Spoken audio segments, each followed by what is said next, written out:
Daar sê, dis maandag die 20ste Julie 2026. Baie welkom volgende by Briltyd. En ek is baie opgewonde oor vandag se program. So ek gaan sommer dadelik vir koning Leeu vra vir ons die program te begin. Dat hy bietjie vir ons brul, dat ons sommer in die brul kom saam vir ons koning Jesus. Dankie koning Leeu.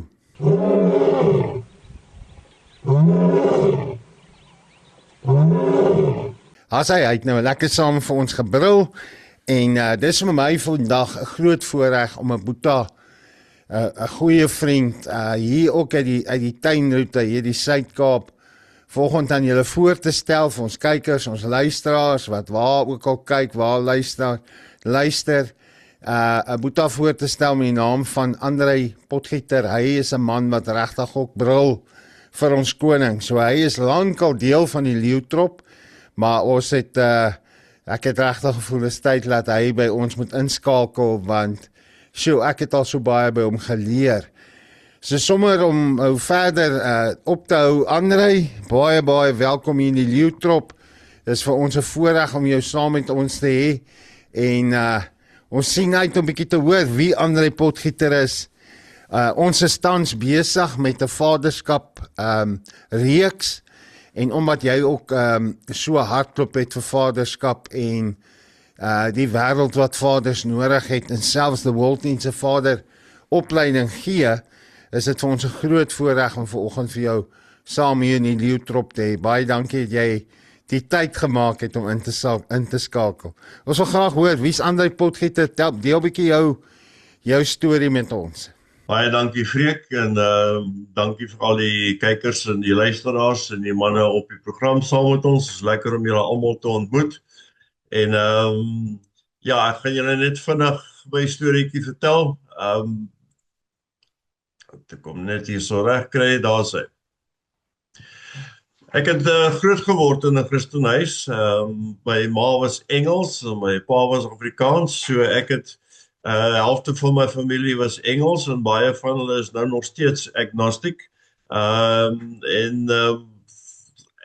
Ek het regtig niks in my grootword jare gehad waaroor ek kan kla nie. Ons was nooit ryk nie, maar ons het nooit iets gekort nie. En ek het 'n ouma gehad wat altyd RSG radio geluister het met die godsdienstprogramme elke dag. So ek het al die voorbeelde gehad van hoe om die Here te ken, so ek het gereeld geluister, ek was in die NG Kerk gewees, maar ek het nooit 'n persoonlike verhouding met Jesus gehad nie. Ek het alles geweet, ek het alles geglo, maar daai breakthrough was net nooit daar vir my nie.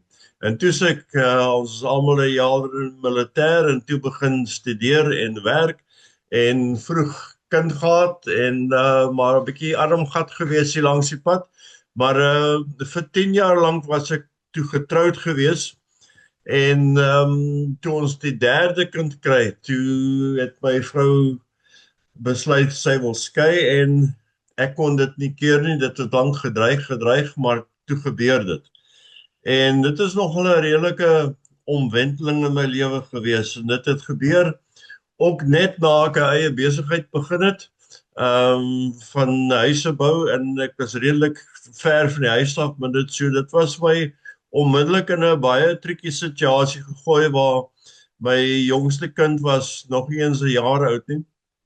En toe het ek hulle maar net elke tweede naweek gesien. En tussenin het ek maar net gewerk. En vir 3 jaar lank het dit so aangegaan. En ek het altyd hoop gehad dat ons iewers iets sal uitsorteer, maar hier na so 3 jaar het ek begin my vinger uit die boek uithaal en het gesê, okay, die boek is nou maar toe. En net op daai stadium toe kom sy terug na my toe sê sy eendag, maar ons het nooit regtig probeer nie. Toe kon jy my omtik met 'n veer en ons trek toe in saam en ons probeer toe weer. En binne die eerste maand van wat ons by mekaar is, was sy het oor see gegaan en teruggekom en 'n vreeslike kopseer. En ons het daar ingesit by een van die goeie hospitale in Johannesburg en hulle het al die bloedtoetse goed gedoen. En die tyd wat hulle bloeduitslae gekry het, was dit 3 dae verder in die proses. En daar was neurologe en almal betrokke. En dit was toe my jongste laaitjie het 4 geword daai oggend en dit was sy laaste gesprek saam met sy ma. Het hy nog vir haar die karretjie gewys wat sy vir hom uitgekies het. En ek sit toe daai aand sit ek in die gang en ek het 'n tweede opinie neuroloog ingekry en die ou kom sien my daar in die hospitaal gang. En hy sê vir my, Pel, is ek jy wat sit ek nou al begin reëlings te maak om die masjiene af te skakel. Dus vertel hy my, dis 'n virus, die herpes simplex virus wat in die breinstem is, en hy sê, jy gaan hier aan niks maak, dit is case closed. En weg is hy, en ek sit toe daar in die hospitaalgang, en ek kyk net so terug oor my lewe, en ek dink net, ek het so hard probeer vir daai 10 jaar, en ek het so hard gewerk my hele tyd deur, en hier sit ek nou, en nou is sy ook nog oorlede, en daai hele wanhoop in die situasie van, hoe gaan ek hierdie kinders grootmaak? Hulle is toe 4, 6 en 10. Hoe gaan ek hulle grootmaak sonder hulle ma? Daar's 'n gap wat ek nie kan vul nie. En dit te midde van 'n situasie wat ek vreeslik wyd en suid werk en regtig al my fokus op werk sit, hoe gaan ek hierdie ding omdraai? En ek was amper in sak en as en sonder 'n antwoord. En ek het die Here se stem gehoor. Daar was nie donderweer of weerlig of enigiets so iets nie, maar ek het sy stem baie duidelik gehoor. Wat hy vir my sê, it will all be okay. This time, do it my way. En ek het geweet, dis die Here wat met my praat. En onmiddellik was dit, ek weet nie of julle kan dink as jy 'n ou type gehad het in die ou dae van goeie musiek wat jy goed geken het en jy lanklaas geluister en jy plug hom weer in op een van hierdie stereo-sisteme, hoe goed dit klink om weer daai musiek te hoor. En ek het besef hoe ver ek van die Here af weggedwaal het en hoe absoluut welkom sy stem was.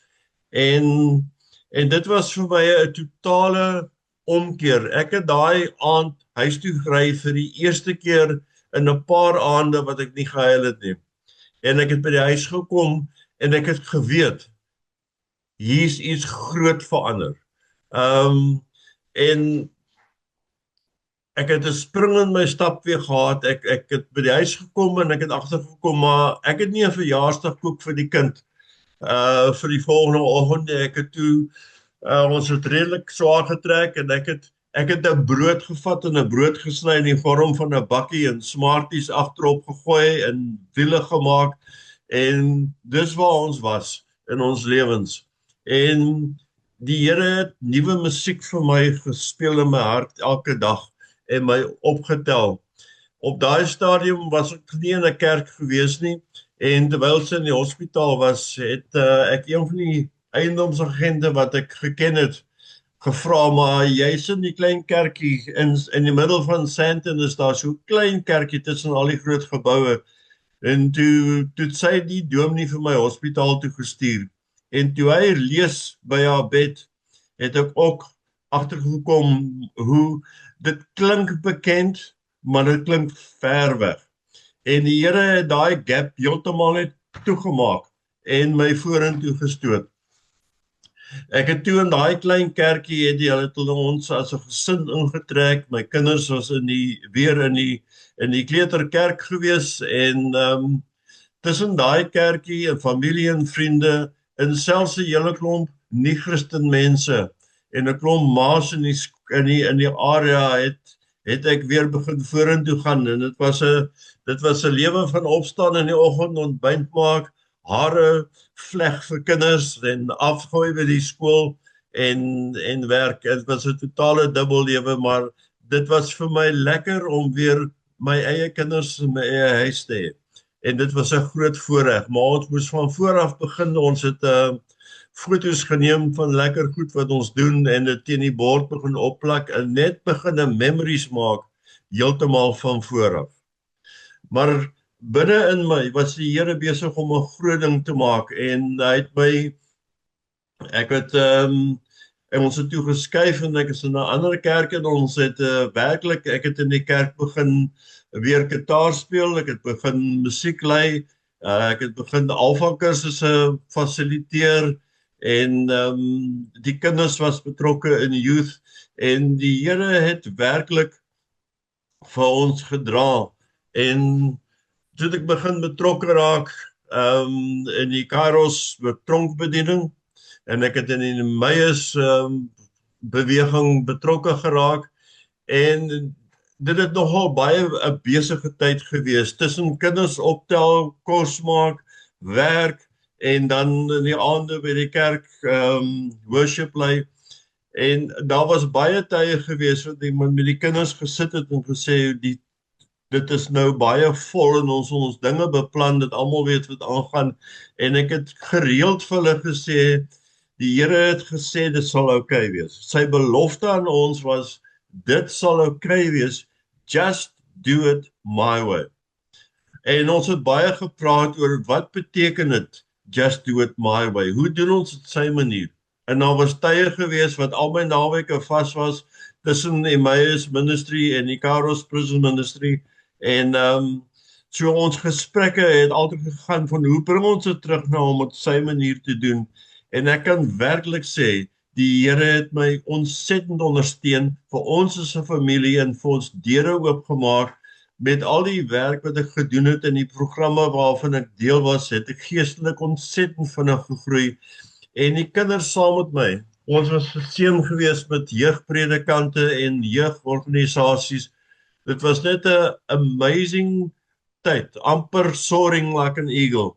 En so al was daar vreeslike aktiwiteit in Swartkry, dis amper of die Gees my net so vorentoe gedruk het.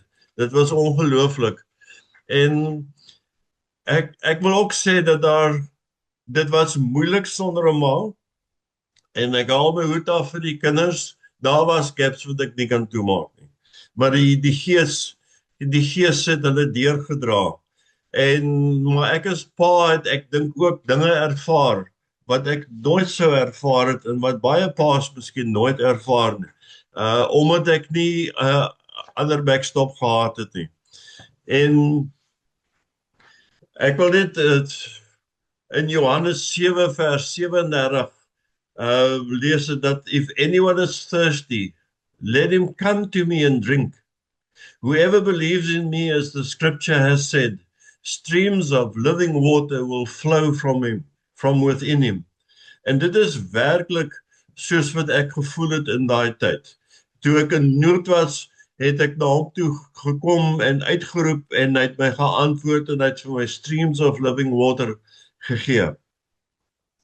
En dan, soos die jare aangegaan het, moet ek ook sê, dis maar redelik moeilik as 'n single dad, met al die ma's wat dink, of al die vrouens wat 'n ou raak sien en wat dink hulle kan jou kom help byshou, en so, dit was maar 'n triekie storie geweest, maar ek het hierdie een girl gespot, en ons het mekaar geken vir 7 jaar voor ons getroud was, en maar omtrent seker so 6 maande voordat ons by mekaar gekom het ek spesifiek een naweek Vaaldam toe gegaan en vir die Here al hierdie ander effense verhoudings oorgegee.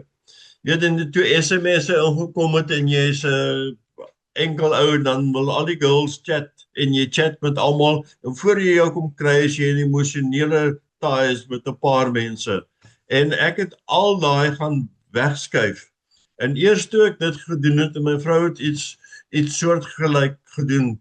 Eers toe ons dit gedoen het ons mekaar werklik raak gesien soos wat die Here wou hê ons moet mekaar raak sien. En ons is nou 18 jaar getroud. Sy was self alleen ma gewees. Haar man was oorlede toe haar seun net oor die 2 jaar oud was en sy het dieselfde paadjie geloop. Maar ons is vir mekaar gewees dit waarvoor ons gebid het. En dit het die Here voorsien en ek kan nie vir julle sê hoe amazing dit is om 'n vrou vir die Here te hê wat saam met die pad stap. Ons spot altyd oor die helpertjies wat die Here ons gee, maar ek het werklik 'n groot helper en die fokus is op die Here. En Die ander teks wat vir my baie beteken het, daar was 'n moeilike tyd wat ek deurgegaan het. In Proverbs 3 verse 5, trust in the Lord with all your heart and lean not on your own understanding. Daar was tye gewees wat ek net nie kon uitwerk hoekom ek nie vorentoe gaan met sekere goed nie. En dit was die skrif wat ek gekry het. En 'n ander skrif was 1 Peter 5 verse 10. And the God of grace, who called you to his eternal glory in Christ, after you have suffered a little while, will himself restore you and make you strong and firm and steadfast.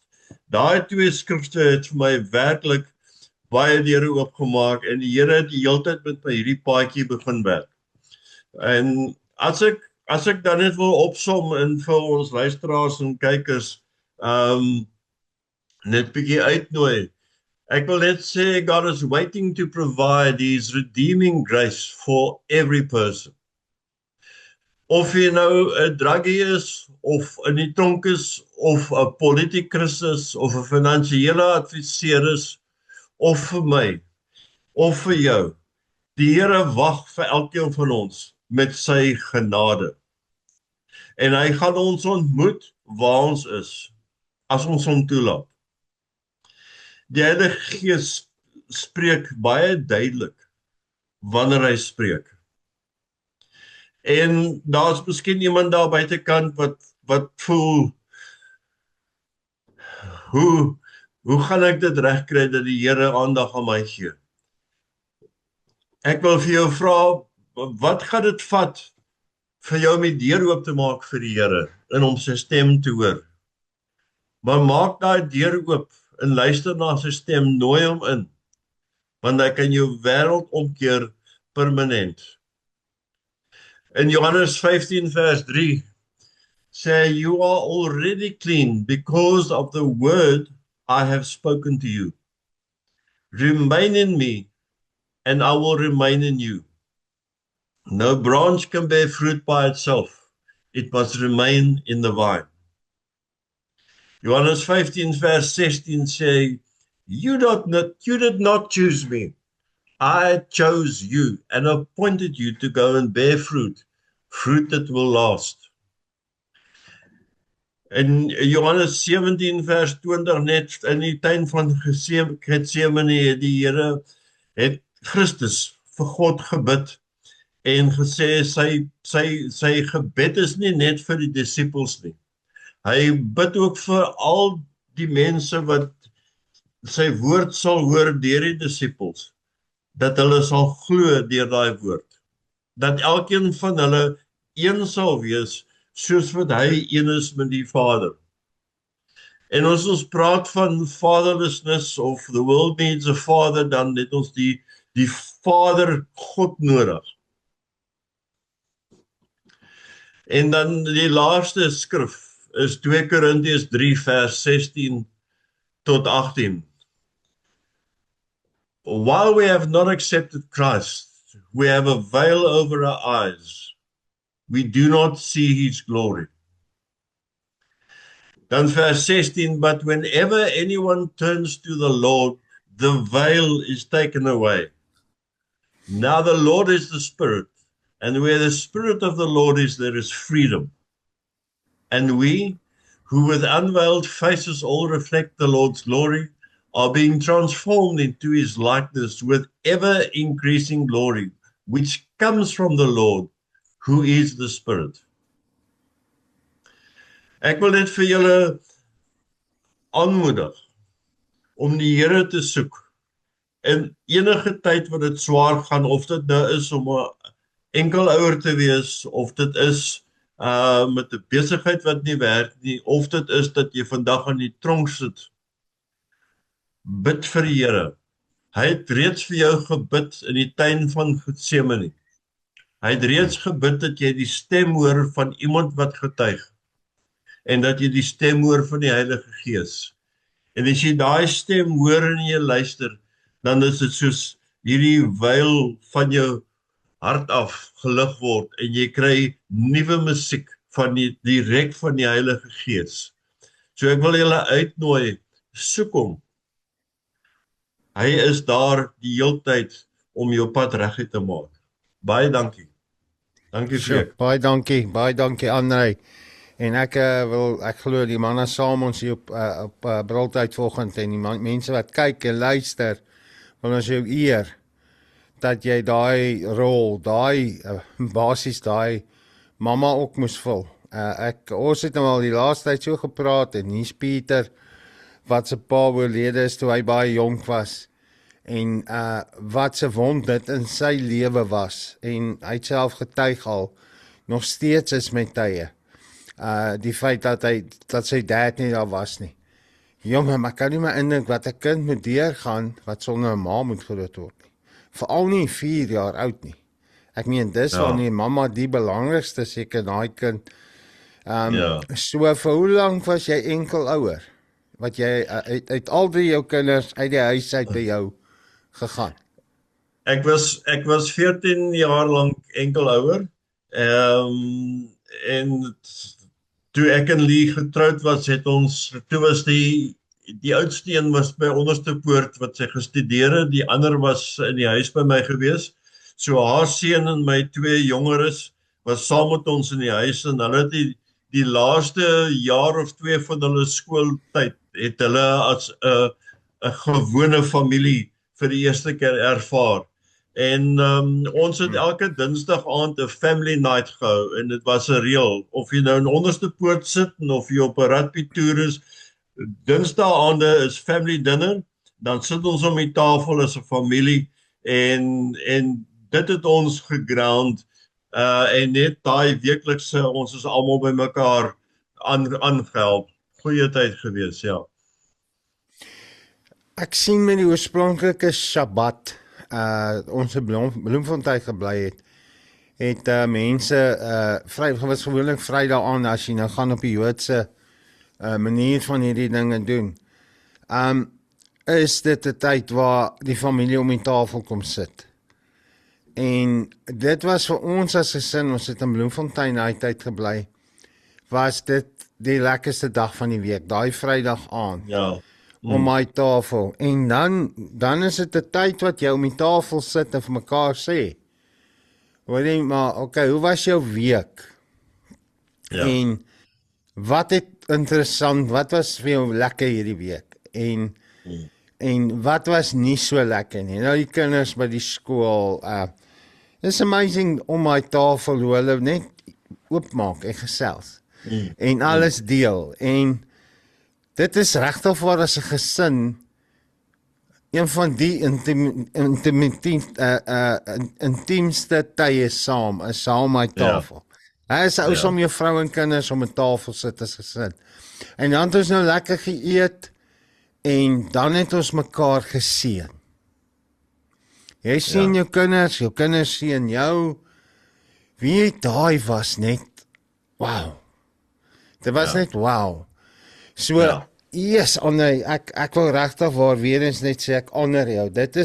Ek het soveel respek vir jou, want dit is nie maklik nie, dit was nie maklik nie, maar jy het 'n storie wat jy nou gedeel het, en ek weet, daar's enkel pappas, terwyl ons dalk nou praat, ek onthou die dag toe my tweeling gebore is, daar in Kreeusdorp, privaat hospitaal, sit ek en my skoonma daaronder, hulle is besig om Hannah voor te berei en reg te kry vir die teater. En ek by my skoonma sit daaronder in 'n koffieshoppie. En terwyl ons sit te wag vir my tweeling om te kom, voor my skoonma hier so voor ons staan 'n familie stikkend. Oor 'n vrou wat 'n aar in haar kop of iets gebars het, is sy oorlede. Jy wag vir hierdie geskenk van God af, hierdie nuwe lewe, en hier voor jou sien jy 'n man wat stikkend is, sy vrou's weg. Ja. Op daai stadium dink ek nie wel, en wat vir my, dit was hard om dit te sien, en tog ook, en ek sê vir my skoonma, kyk hoe vinnig kan dinge verander. Heeltemal verander. Ja. Jy weet, jou wind uithaal. En, maar wat vir my goddelik is, met wat jy nou met ons gedeel het, en was die feit dat al was dit 'n klein kerkie, 'n klein gemeente, daar was mense, wat Jesus in die vlees kom wees vir my. Ja. Wat my Ja. kon versterk of vir jou. Ja. Right manne, ek gee julle kans. Ek sal sommer by jou begin, Atman. Is daar iets wat jy vir André wil vra of wil aanvul? Jy het ook redelik baie met dit te doen. Ek wil net eers vra voor jy vir hom iets vra dat jy gou met ons deel hoe verlede week se tye 'n paar dae of 3 dae was 3 dae, né? Met daai 15 kinders. Ek het nou die foto's gesien wat jy gestuur het en dit. Maar deel 'n bietjie van ons, ja, want ek glo heelwat van hulle het nie 'n dad of dalk 'n ma in hulle lewe of dalk albei in hulle lewe nie. So hoe was dit gewees? Môre weer eens, manne.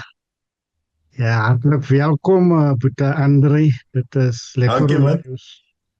lekker om na jou storie te luister. Ek sal nou 'n bietjie daaraan raak, maar wat ek gou eers sê wat coach gou gevra het. Ja, ons het 'n wonderlike 3 dae gehad met 'n groepie. Die jongste was 'n seun van 10. En hy het my eintlik verbaas. Na die tweede en die derde dag, die selfvertroue wat hy kon hê en net voorstaan en sekere goed beantwoord en is nogals in diepte goed want ons werk met emosies, traumas en alle fasette van hulle lewe om die nuwe geslag net meer punt te kry waar hulle weer beginne droom en kyk na ideale in die wêreld. En het was daar in Makassar en ek sê vir hulle op 'n call, ons sien die donker rondom ons en julle wat die bly besef hier dat daar is kinders in die land wat nog nooit op 'n strand kon speel of iets hier gesien het nie. En julle kan net hier oorstap, dan is jy by die beach, maar ons is so geneig om te kla oor alles wat verkeerd loop. En ja, dit was lekker om saam met hulle die journey te loop. Ek vra dat julle steeds aanhou bid, veral vir die jongeres, want gewoonlik, soos coach weet, wil ons die restorative programme wil ons in die tronk aanpak en meer stel te bring. Maar ek het ook net besef dat ons moet 'n nuwe generasie van leiers baie jonger beginne oprig om saam met ons hierdie fight te fight en vir hulle te infiltreer tussen hierdie stukkende kinders deur waar hulle die verskil kan maak. So ons moet maar binne bly vir sulke inisiatiewe en vir die groepe wat beskikbaar is, ook vir die voorsiening dat ons meer kan bereik en so 'n verskil kan maak. Ja, Boeta Johan, as ek na historie kan begin luister en uithaal, dan issue van egskeiding, die impak wat dit het op kinders is massive in ons gemeenskappe en ons land. As ek nou hier so loer in die Deadstock boekie, dan praat hulle van, dit is nou ou statistiek, het kon volgens wat ek sien wat die buitekant aangaan, kan dit dalk al erger is. Hulle sê daar is net 1 uit 12 gesonde families in Suid-Afrika. 3 uit 12 dysfunksioneel, gebroke families is. 2 uit 12 ongelukkige families en dan 6 uit 12 enkel ouer families. So dan kan ons sien die impak wat dit het op kinders wat dalk sonder 'n ma of kinders wat dan sonder 'n pa groot moet raak in daai stadium. Die impak is massive as ek kan sien. Een gevalletjie waar ek 'n berading met een van die 15 persoonlik moes doen, as 'n 16-jarige meisiekind wat swanger is, nog op skool. Maar terwyl ek dieper deel van die situasie, kom ek agter dat sy het haar papa nog gesien toe sy 2 jaar oud is. Ons praat van die impak en ons kan sien die nadelige effek wat dit het egskeidings. Nou, 'n mens wil nie mense natuurlik Boeta Andre aanmoedig om by mekaar te bly te wille van die kinders nie, want in sommige huwelike of verhoudings is daar baie abuse en aggressie en geweld wat dit eintlik nie vir jou 'n keuse laat om te skei nie. Maar wat dink u sal 'n mens kan doen aan daai probleem om dit te kan verlig op die kinders? Ons het 'n program in the World Needs a Father, die Mother Design, waar ons vrouens wil help om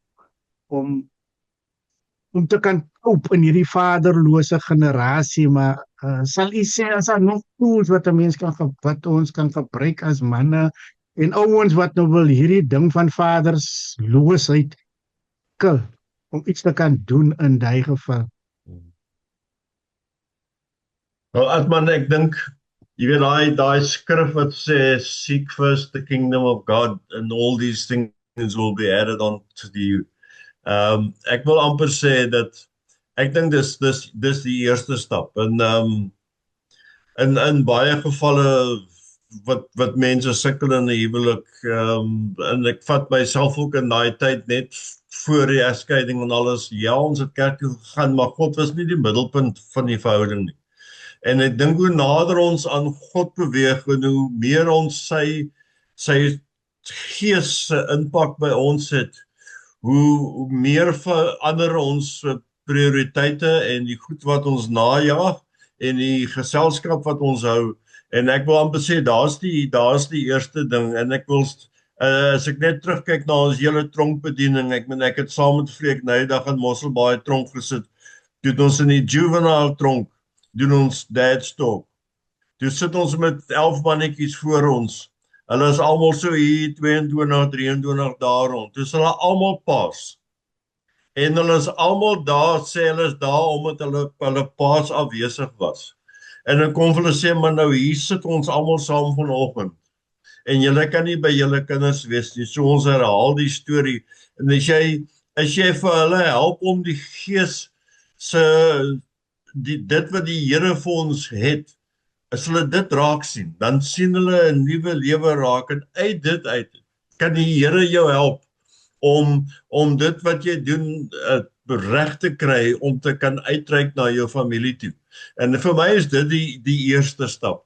En ek wil ook sommer reguit sê, ons kyk baie na die statistieke en die goed en ons het baie paas hier in George veral wat ek sien, hier's baie paas wat invlieg die naweek kom bly hierso en dan werk hulle weer in Joburg en hier's baie welaf mense maar ek dink dit is so maklik om 'n pa te wees wat jou kinders sien elke dag, maar nie eintlik pa te wees nie. En ek dink dit is een van die groot goedes vir ons wat paas het, wat kinders om ons het, is om werklik fisies teenwoordig te wees in die gesprekke met hulle en om meer pa te wees en die pa rol te vervul in die huis, eerder as om al die dinge om ons te gaan doen. Ja, maar ek point them towards the Lord en help hulle om daai pad te stap. Dink ek is die grootste antwoord.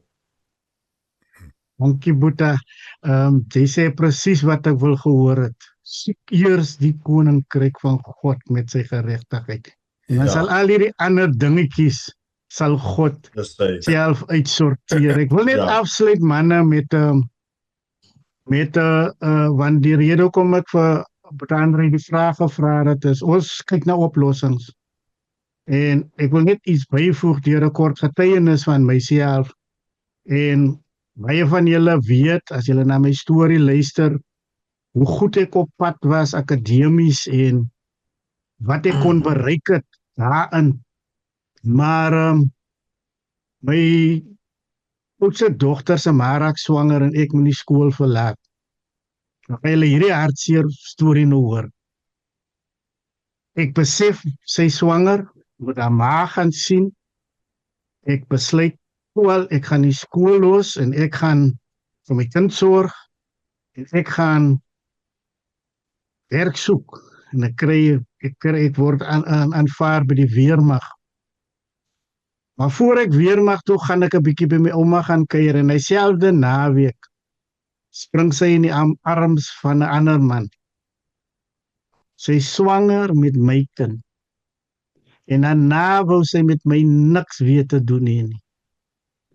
Tot die dag wat my kind gebore is. Ek en my vriend was daarna toe, mamma het baie van my gehou. Ek kon nie eers my eie kind vashou. My heel eerste kind. Dit waarvoor ek my loopbaan, my alles opgeoffer. Ek het hy kind nie gesien tot en met ek dink ek het toe al op die vissersbote gewerk. Ek dink dis toe die kind moet skool toe gaan. Toe gaan die vrou en sy gaan vir my gaan vir onderhoud. Dis die heel eerste keer wat ons mekaar weer sien by die hof. En sy lieg en sy sê ek wou nooit die kind gehad het nie. Ek wou hê sy moes 'n abortus doen en al die leuns. En ek wou net my kind sien.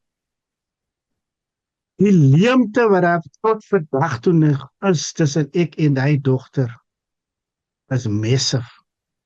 Want daar was leuns vertel. En daarom moet ons ook na die ander kant kyk. Hoeveel mans en hoeveel paans smag om hulle kind te versorg en by hulle kind te wees, maar word by die hek weggejag of word eenvoudig net gesê, wil niks met jou te doen hê nie. Ek sal self my kind groot maak. In die mediasie kry ons baie te doen met die tipe van gevalle, maar dank vir die Vader dat die wetgewing het daarom nou 'n bietjie verander wat dit vir die manne meer ook regte gee om toegang tot hulle kinders te hê en so aan te. Maar ek wil net graag dit ook byvoeg manne sodat ons dit van al twee angles af kan kyk. Die kwessie van vaderloosheid. Ons sit met manne wat eenvoudig net nie wil hulle pligte nakom nie, maar die sit ook met gevalle van daai ou wat net smag om sy kind te hou, om net deel te kan wees, maar dan moet hy by jou hek kom staan, want dit is 'n skoonpa of 'n skoonma of 'n vrou wat sê, ons wil met jou absoluut niks te doen wees nie. Dankie coach. So baie dankie Atman en baie groot waarheid. Om die hartseer gevalle van en hoeveel keer het ons dit al gesien? Meisiekinders wat swanger word terwyl van 'n grant voel hulle gaan met 'n 3 of 'n 400 randjie, hoeveel dit ook al is, 'n kind al groot maak is die grootste leuen wat daar is. Jy gaan dit nie maak nie.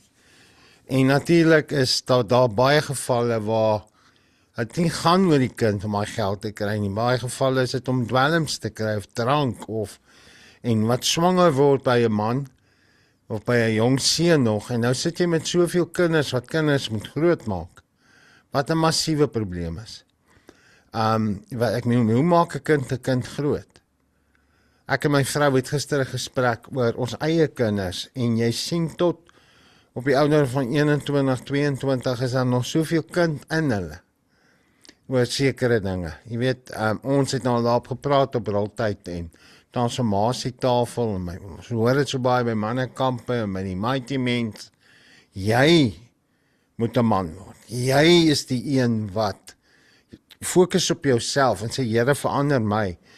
En ek weet self as iemand wat 'n kind buite die eg gehad het en ek het so rukkie terug op transformasietafel gedeel, die challenges wat daarmee saamkom. Dit is nie maklik nie.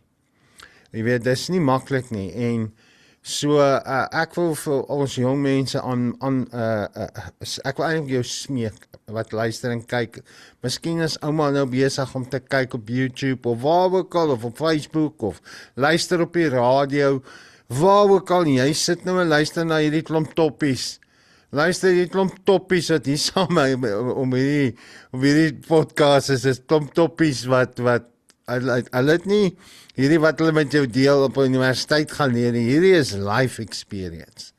En as hy vir jou sê, dis hoekom ek so lekker gelag het toe Andrei sê, soek eers die koninkryk.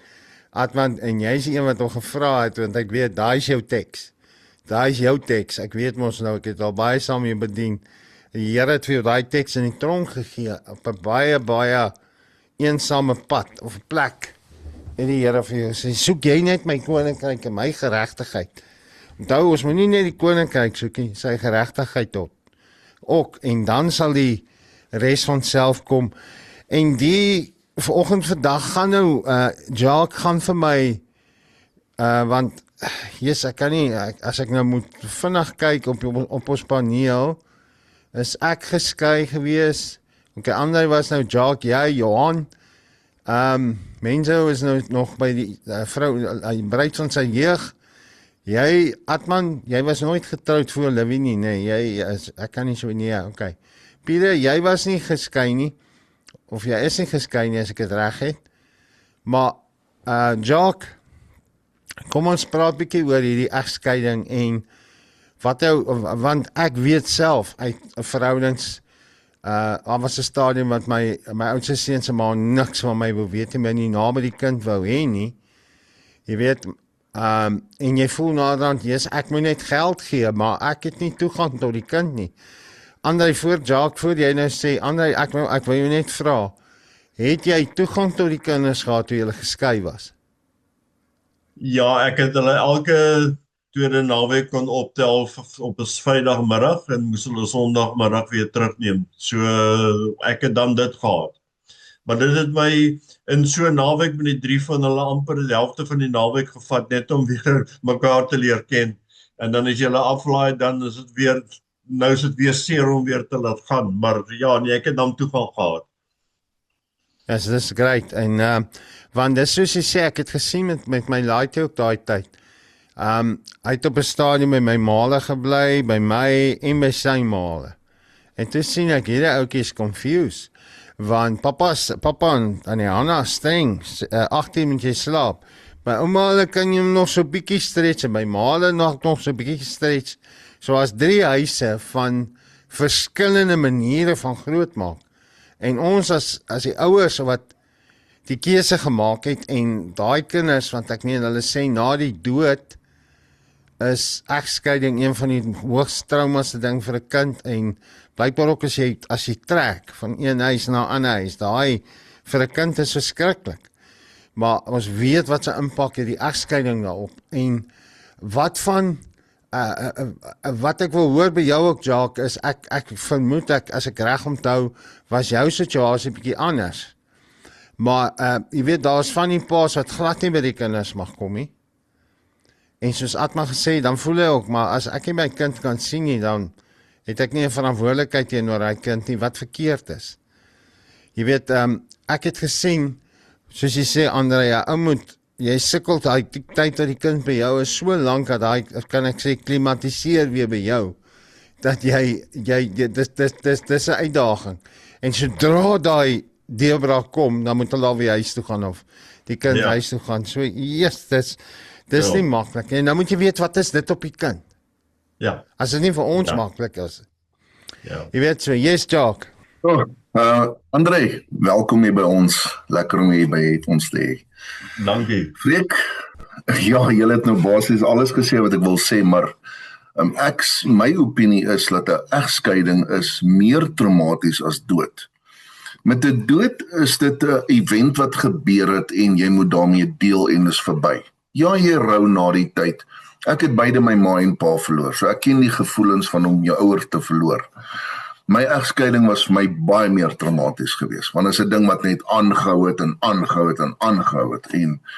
En deur dit was al die leuns wat ingekom het van Satan. En letterlik, laat ek vir jou sê, my ex-vrou, ek dink my woorde reg kies, maar my ex-vrou het baie gif gesaai in die kind in. En dis waar die moeilikheid begin het. Jy praat van die konsep van kinders kom vir jou kuier elke tweede week. Dis waar, yes. Maar nou pas hulle aan, jy moet onthou, hulle het nou 2 stelle reëls. Hulle het ma se reëls en hulle het nou pa se huis se reëls. Ek is streng in my huis. Nie PlayStation nie. Jy moet vroeg gaan slaap en jy moet jou huiswerk doen en so voort. Kom dit by ma? No way, speel PlayStation, gaan aan. Weet nou, kom hy by my, nou sy dikpak die hele naweek, die teen Sondag wanneer ek kom huis toe vat, dan begin hy nou eers 'n bietjie bykom, maar dan moet ek hom huis toe vat. So ek het nooit iets basies gehad van my kind in daai periode nie. Maar dan gaan daar 'n jaar verby wat ek hom nie sien nie, maar dan word daar gif gesaai die hele tyd in hom in. So die duiwel is wreed want hy wil hierdie wig net dieper indruk in ons in. So dit is verskriklik traumaties vir ons as ouers wanneer daai skeiding gebeur en ook vir die kinders want hulle het dan nie die riglyne nie. Die regte manier is om dieselfde stel reëls te hê in beide huise.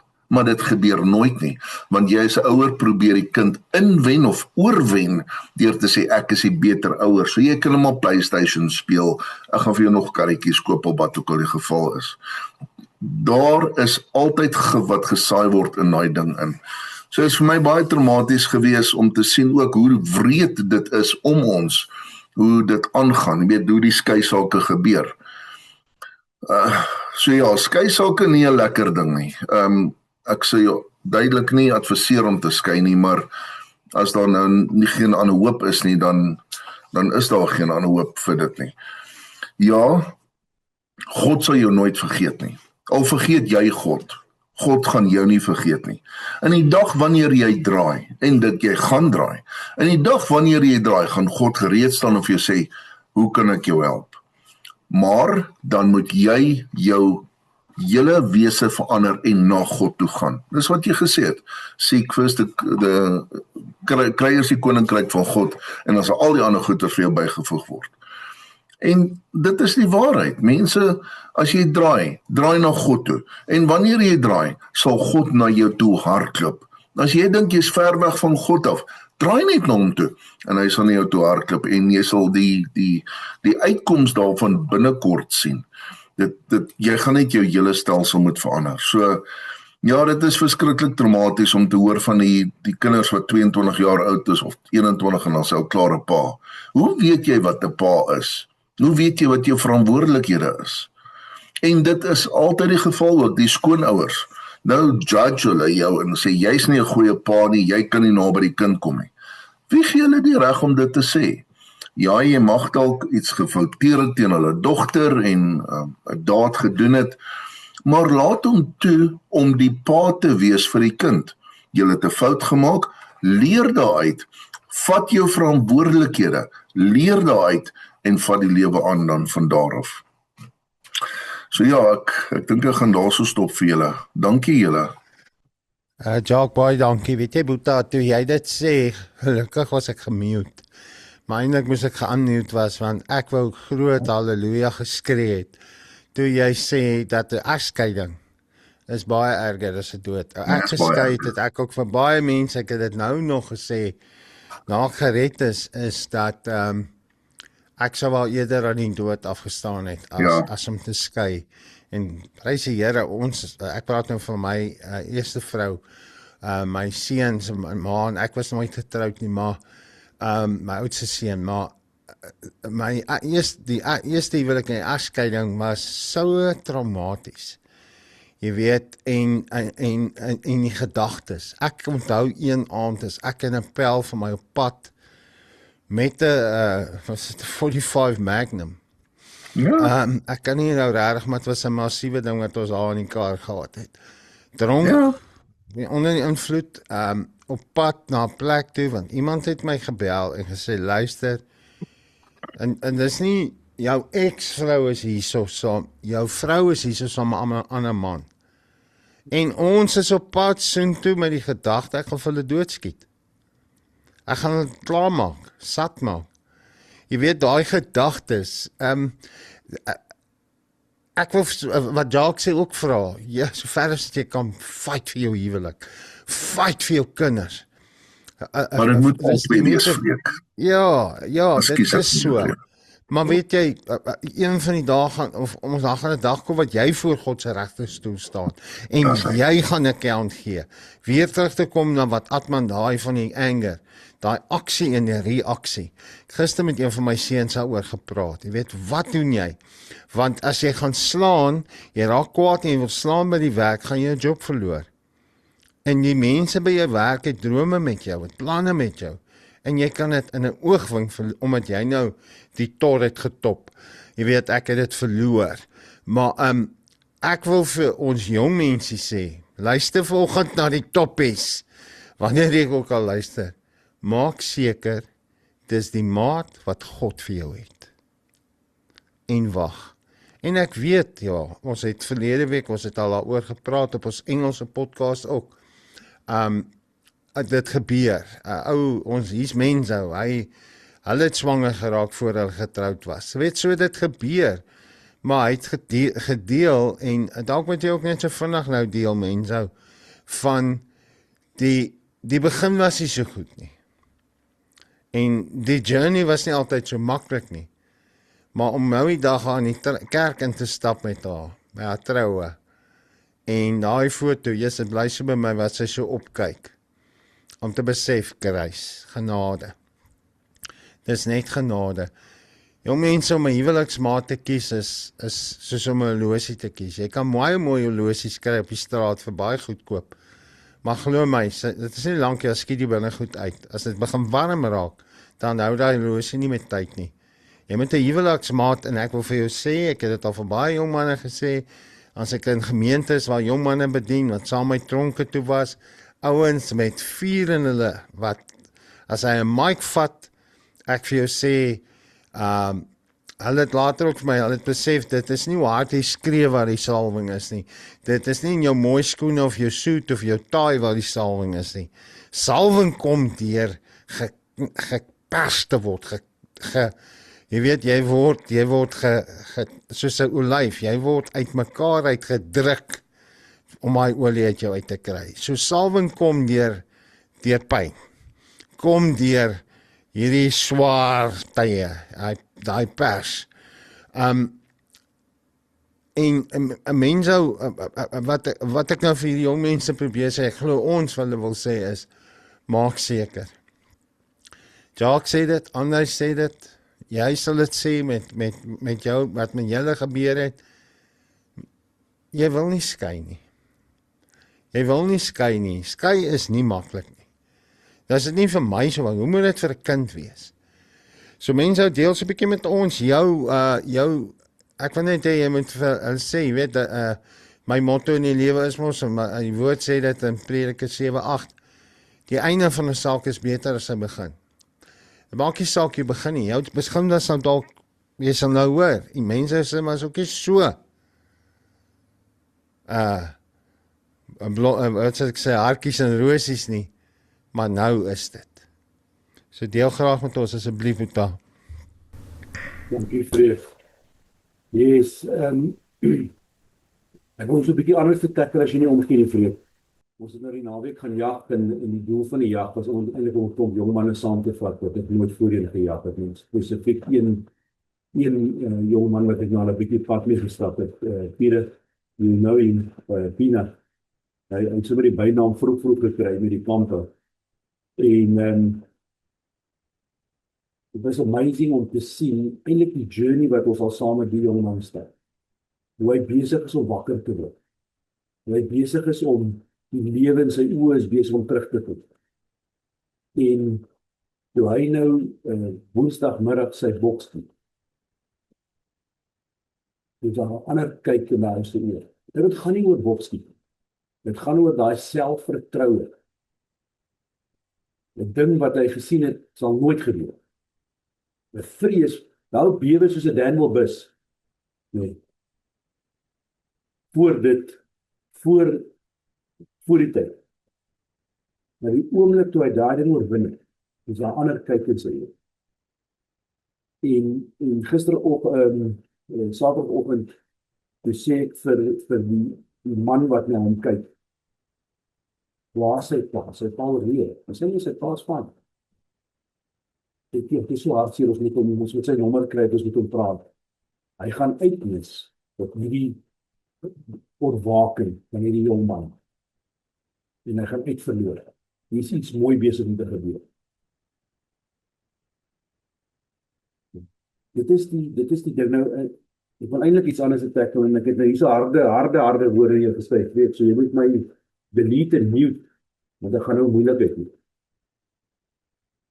Jong man, Boeta, voor jy saam met daai girl in die bed spreek, moenie haar telefoon moet nie, kry haar bankrekening nie.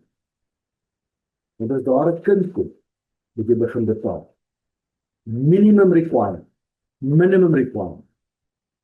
Betaal onderhoud. Moenie wag tot iemand jou dwing of jou vra om onderhoud te doen. Want het jy klaar verloor. Jy moet verstaan, dat daai bietjie pret wat jy nou gaan doen, het moontlike koste. Daar's ander kostes ook, maar hierdie een, gaan met jy met hier. Want dag jy nog? Ek kan nie respek hê vir hy, dat die sal onderhoud betaal. En jy weet nie hoeveel interviews sit ek in, dan sê ek vir jou, hoorie so, het jy dit is belangrik vir ons, dat die ouer daar kan werk. Gaan met die werk doen. Het hy dinge wat hom keer om by die werk te doen. Het hy verantwoordelikhede wat hom vashou. Is hy 'n ou wat 'n commitment kom? Hy al weet nie vir my job as hy nie 'n commitment gemaak het. Nou kom jy en sê vir my, sit daar by die tafel, sit sy selfoon neer, sy pak 'n sigarette en sy, en ek het net sy probleem met ou wat rook nie, dis sy eie issue. En sy like dit. En sê ek vir hom, jy kinders? Ja, ek kinders. Bly hulle by jou? Nee. Sorg jy vir hulle? Nee. Hoekom nie? Ek het nie geld nie. Maar hy het sigarette vir jou. Dit bring 'n heilige ongelukkigheid hier binne in my, waar ek oor die tafel wil spring en hom vol byke klop. En ek sê dit op die mooiste manier wat ek kan. Maar die feit van die saak is, kry daai girls, los die telefoonnommers, kry, want ek hoor nou wat gebeur. Die girls wil nie die ou in die lewe, want jy, hierdie goed gebeur, ons praat nie daaroor, maar hierdie goed gebeur, jy ontmoet 'n girl by 'n bar, paar lekker doppe, nou is almal se ketels oop, en dinge gebeur, en môre is jy trek. Jy vergeet om haar naam te vra, never mind haar telefoon. Maar jy moet haar rekening moet voor die oorlog had. Dan moet jy jou verantwoordelikheid en ook na daai kind. En hy gaan jou leer haat. Jy gaan sien sy ma kry swaar. Want jy's nie deel van die team persoon. Dis hoe jy begin.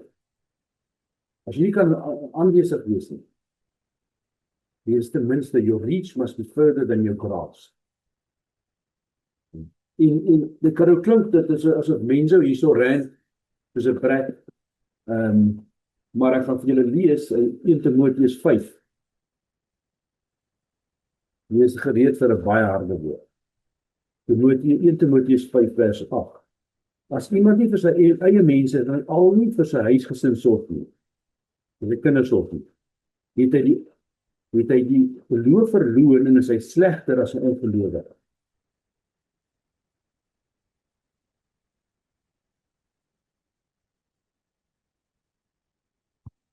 So, preek is nou lekker windie oor nie. Maar ek het net daardie enige kou moet begin. Maar as net besluit is wat ek doen, soos ek kan doen. No matter what. En preek. Ek weet net nie die al vertel het nie, maar 'n week voordat ek gered is, in 2008, toes ons my oudste dogter 8 jaar oud. My ander 2 kinders is reeds gebore. 'n week voor ek my team is. Die sit ek en Beverly, elkeen met 'n exam pad. En ons deel ons karige goedjies op, want ons beplan om te skei. En ek gaan op die Mighty Meal, En twee ongelooflike tipes, nie ongelooflik, twee wonderwerke gedoen. Die een is, my niggies kom haal my vrou. En die sê, kom, ons gaan 'n makeover doen. En toe ek by die huis kom, nadat ek gechange is geestelik, nadat ek wat het jy nou net gesê, Freek, die cleaner van die wat was daai Mafia. woord wat jy gebruik? Nee, die cleaner van die hemels, van die hemele ontmoet het, om my nonsies af te was, kom by die huis in, en ek het 'n vrou wat my aanstel. En ek het 'n mooi vrou. Maar sy was toe ekstra mooi gewees dit.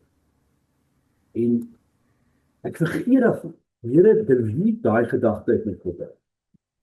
Dan moet jy weggereed het. 'n jaar later kom by Willem. Sy sê vir my, onthou jy, 'n week voor jy Mike en Mentos het ek en jy gesit en ernstige gesels gehad oor skei. Ek sê onthou dit glad. Niks doen. En seker 'n paar jaar nader om die geheue. Ek onthou toe ek daar op die tafel gesit en gespreek. Maar dis nie God wat dit doen. Jy moet hom net met alles binne in jou vasgryp en sê, jy moet my nie laat gaan nie soos jy breek liewerste my heup. Jy moet nog dit doen. Die manne, julle moet wakker wees. Daai koopie wat jy daar nie, waar ook al nog vir 'n lekker vinnig eenetjie. Dink mooi. En dat jy ook toch iets met jou sê, dink mooi. Ek was maar net baie gelukkig geweest. Dat die mense van my lewe. En dit was ook nie so, dat ek nie so situasie geweest het. Ek kon beweeg as in die tyd van slaam geweest. Ja. En ek sê dat wees vir daai one night stand. Dit was short van. Luister na die topics. Luister na die topics, yes. I one night stand veral in 'n kroeg. Ek het al manne in die tronk bedien wat 'n ander persoon vermoor het. Dalk 'n vrou. Ek weet nou van een spesifieke geval. 'n Vrou vermoor het as gevolg van goed wat met die kinders en die lewe was net in mekaar, man. Morsag en wat vir my dan na die tyd sê, ek was nog nooit seker of dit regtig my kind is nie. Ek het mense in my familie waar oom dan sou hy sê, maar dis nie my kind nie. Jy weet, dan vra almal, maar hoekom, weet jy nie, wat sê hy? Ek sê hulle, nou is nie my kind nie. Hy lyk nie eens soos ek nie. Weet daar, so ek wil vir jou ook sê, soos die mense, sy kry die bankrekening, maar as hy oproep later kom, sy swanger, jy het dat dalk nie weer gesien nie, maak maar eers seker. Maak maar eers seker, want jy kan vir jou baie kopseer spaar, as dit nie jou kind is. Maar as dit jou kind is, vat hy verantwoordelikheid, al mag hy naby hy kon kom nie, ek stem 100% saam met jou. Net vinnig, mense, daai gedagtetjie, van dis is, hoe sê die jong mense om? Hulle tot as woord nou, ek sal dit nou op het kom, oor, hulle noem het nog suck it out. Maar noem het nie eens meer aborsie nie. Dit is suck it out. Jy weet, moenie worry en sy swanger word, of as ek swanger, of suck it out. Die aborsie uitdagings in dit. En ek meen, hoeveel het al daai gedagte gehad? Yes, dalk moet ons dit doen. Self daar gewees. Jy het ook daai gedagte gehad. En jy het die voorreg gehad om daai gedagte wat jy kon capture en gesê het, ons gaan dit nie uitvoer nie. Nou die dag in 'n kerk in te stap en oor te gee aan 'n man. Daai gedagtes by baie mense wat luister en kyk. Hoe oorwin ons daai gedagte? Hoe raak ons daai gedagte?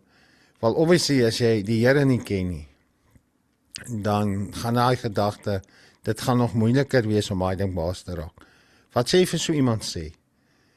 Wat daai gedagte het, of hulle praat daaroor, of daar is dalk 'n girl wat vandag of môre wil gaan vir een.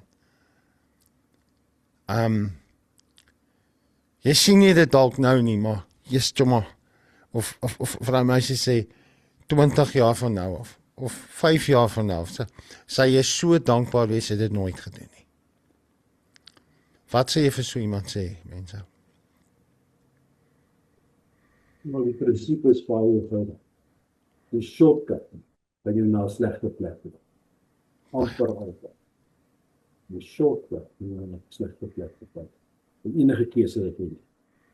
Choosing the harder right. Die moeilike pad. Wat toe nie. Jy het ons het so lekker grappie gemaak by 'n paar jaar terug. Word goud. Dan jy daai die post dit jou rond te weer plante. En die fine fire. So weet jy, dit is 'n letterlike fleeting gedrag. En kry nog steeds wat sê. Gee myself net voel. Ja, net oor die gedrag betref. Nie die feit dat ons dit is letterlik 'n fraksie van 'n sekonde gedrag. Dis 'n ander opsie. Net die gedagte, daai fraksie van 'n weet jy is so nee. Dit was letterlik so goed. Gee ek myself nie podcast. Maar ek wonder hoe tas sal dit wees. Jy sit daar iewers en jy sien 'n ander kinders speel. En jy sê daar's nie. Ek dink vir nie. Jy weer eens harde paar woorde hier. Ek dink vir nie. Dis solid nood. Dis nie. Ons kan nou maar hierdie storie gesels so lank soos ons wil. Ja. Hoeveel weke, hoeveel wat so. Maar dis nood. Dis Dis waar. 'n stap. Maar en ek verstaan dat my omstandighede was jy weet ek het 'n familie om. Ons het alles nie, daar was baie challenges nie gewees. Wat van die jonge mense wat die na luister sal leer dat ons nie gehad het nie. Maar daai is nie op. Dit is 'n lewensverterende besluit. Jy gaan opvreed. Jy gaan nie opkom op dag na dag en jy voor niks van jou eer is nie. Dan so yes. Die opvreed, ja, dis 'n besluit dat jy ek dink ek kan dit gebeur. Dit beter. Jy leer my daai in beskryf. Dat dit 'n fraksie van 'n sekonde is op 'n dag was. Die res van dit. Dis nie net vir dan daar vir daai intree. Ja. So ek het groot geword. Iemand het just nog skool toe. Maar ek het nie persoonlike verhouding met hulle gehad nie. Dit is uitend in die Here wat met gekyk het. Vir ons het dit. Ja, baie sulke stories van hoe die Here vir ons uitkyk, nie vir. En dit is 'n gesels vir 'n ander dag. Ja. Ja, dis maar net, ek wil net dankie mense. Ek weet dit is nie altyd maklik om hierdie goed te praat nie, maar die dankbaarheid wat ek weet in jou hart is. Jy het al met my gedeel oor die lysie wat jy gele gemaak het, jy en Mef. En jy dit ek meen een van ons oggende wat op 'n briltyd of 'n tasmasietafel was dit daai emosie het jou gevat. Daar was daai blink of 'n gedagte. Hoeveel van ons kan getuig, daai blink van 'n gedagte. Ag, ek gaan 'n einde maak aan my lewe. Ek gaan selfmoord. Daai blink van 'n gedagte en ons wil op briltyd regtig praat. Ons wil nie tyd mors nie. Vir alles kind van God, jong man. Jy spring nie in 'n bed saam met 'n girl as jy nie met haar getroud is nie. Jy bly nie saam met 'n vrou vir 5 jaar en sê jy's 'n kind van God. En jy vat nie daai, want weet jy wat, as jy met haar trou, gaan dit oor 'n covenant wat jy met haar sluit. En net saam bly, wys net, daar's nie commitment nie. So, kom ons praat reguit met mekaar. Ja, jy kan vir my sê, jy het nie die Here geken nie, ek weet, as ou nie die Here ken nie, is jy morsig. Maar ek wil sê, as jy God dien, gaan jy gaan nie in die bed spring saam met daai meisie nie. Jy gaan nie net in die bed spring saam met daai man nie. Hierdie is nou die een wat die Here gestuur het. Pas op, pas op. Dit is gewoonlik daai wat die langste trane is. Yes, Pieter, ek los jou spesifiek vir laaste Johan. Yes, Pieter. Wat? Hoekom los jy my? Nee, ek sê vir Johan, nee, ek wil hê jy, ek wil nie eens vir jou vra, deel net met ons wat nou in jou hart is. As jy 'n stuk papier vat en jy smeer hom vol gom en dan bo-op sit jy 1 of 2 of 3 kleine stukkies papier in die gom. Dan vat jy 'n tweede stuk papier en jy gom hom toe en jy plak daai goed aan mekaar vas. Dis wat met die huwelik gebeur met egskeiding. Wanneer jy daai toegeplakte papiere uitmekaar uit probeer skeer, there's no way. Hulle gaan breek. En daai klein stukkies wat die kinders is, gaan ook skeer. En dit is die ding, as ek het 'n boodskap hier opgesit, ek wil graag hê die ouens moet luister na 'n liedjie deur Cat Stevens met die naam Father and Son. Is 'n pa en 'n seun wat met mekaar praat in die liedjie. En die pa sê vir die seun, you still young, you've got so much to go through, take it easy. Ek was self geskei, dankie Here, daar's nie kinders gewees nie. Dankie Here. Maar jy weet, dis een ding om te sê, soek die Here, soek die Here, soek die Here.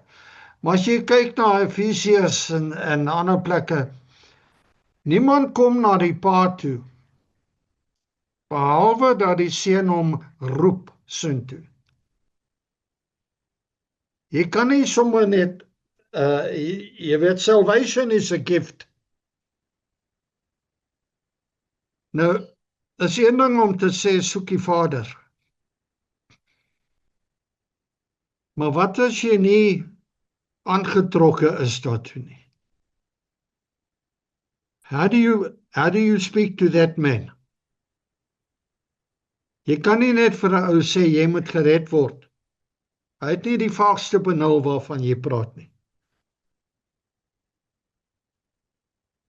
You don't know what it means to be saved until you're saved. En selfs dan begin jy eers.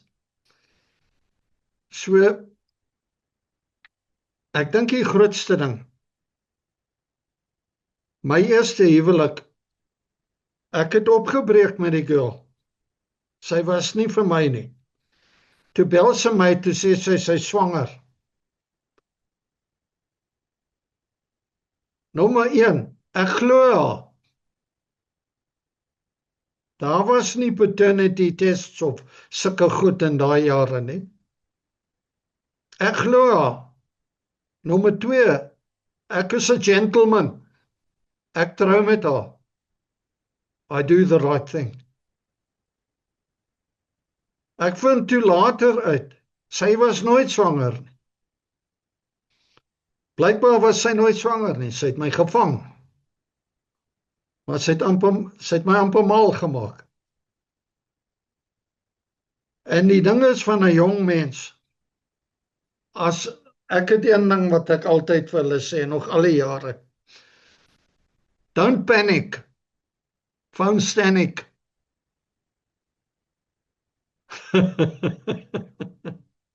Don't panic.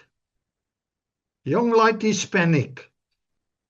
Ek het nou hierdie geweld, suck it out, of a fight or flight. Maar soos Cat Stevens said, take it easy. Slow down. There's so much you have to go through. Slow down. I was once like you, and I know that it ain't easy to be calm when you found so much going on. But take your time. It's amazing hoe die ou die ding geskryf het. But the truth is there. Take it easy. Don't panic. Jy weet het tref my al hoe meer duidelik deesdae. Every time, ek gaan dit net reguit sê, every time a woman has sex, she can fall pregnant. Boys don't. These days, some men think they can fall pregnant. Maar ek praat nie daaroor. But every time, there's much more on the line. Daar's baie meer op die spel vir 'n vrou. En dan kom hulle met hierdie vaderlessness van hulle eie en soek hulle net 'n pa, soek hulle net aanvaarding, soek hulle net ratification en validation en al daai goed by die boys. So dit is nag. Ek dink jy het dit gesê, Freek, op 22 ouderdom. Hulle sal my nie glo nie, maar jy is nog nie behoorlik ontwikkel in jou kop nie. Jou frontal lobe is not yet fully designed and evolved. And jy dink jy weet alles, maar jy's verkeerd, my pel. But how do you know when you've been deceived?